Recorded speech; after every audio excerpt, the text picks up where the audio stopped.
Meet Uncle Sam. He has a lot of bills to pay. Almost $4 trillion worth every year. Uncle Sam's income is a little over $2 trillion per year. To make up the difference, the deficit, he does what most Americans do. He borrows money. When Uncle Sam takes out a loan, he calls it a bond.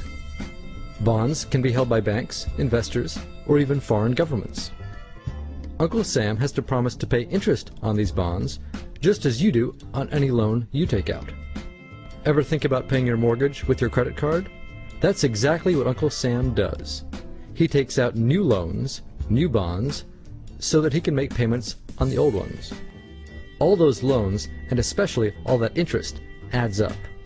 Right now, Uncle Sam owes about $14 trillion. To put that in perspective, 14 trillion is about the same as the national GDP, the total value of all the goods and services produced by the American economy in an entire year. It's such a huge amount of money that Uncle Sam is starting to run out of people to borrow from, and he's having trouble just paying the interest on his loans. The obvious solution would be to either cut spending or increase taxes.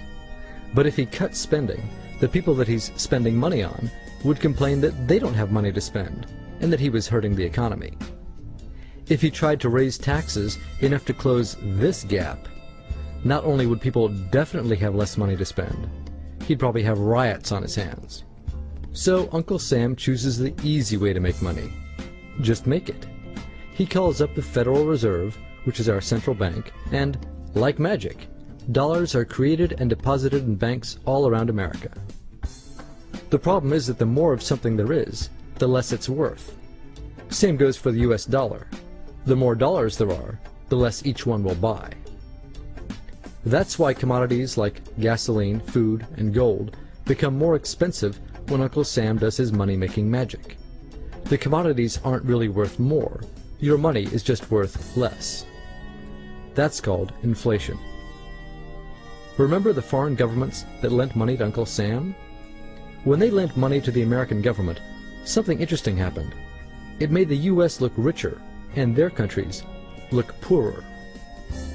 When a country looks poor compared to America, $1 of our money buys a lot of their money. So they can pay their workers only a few pennies a day.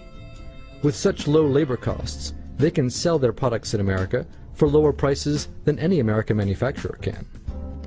The easiest way for American companies to compete is to move their factories overseas and pay their workers a few pennies a day too. This contributes to a recession. Americans lose their jobs, stop paying taxes, and start collecting government benefits like Medicaid and unemployment. This means that Uncle Sam has even less income and even more expenses. At the same time, the people who still have jobs are desperate to keep them, so they tend to do more work but not to get paid anymore. When your dollars are worth less, and you're not earning more of them, that's called stagflation. And this is why Uncle Sam is in a catch-22. He can't raise taxes or cut spending without making the recession worse. And he can't have the Federal Reserve create more money without making inflation worse. For now, he can keep borrowing money, but since he can't even pay the interest on the loans he already has, it just makes his inevitable bankruptcy even worse.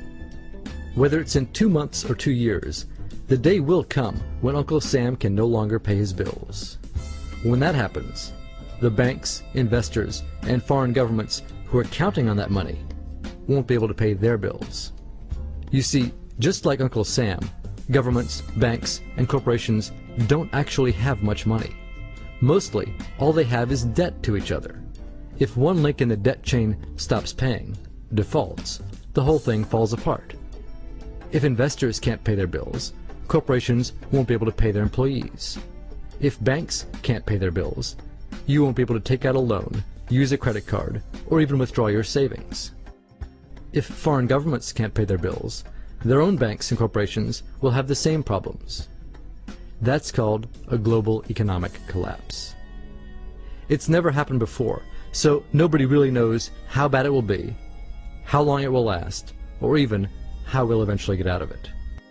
The house of cards has already been built. There's no painless way to dismantle it now.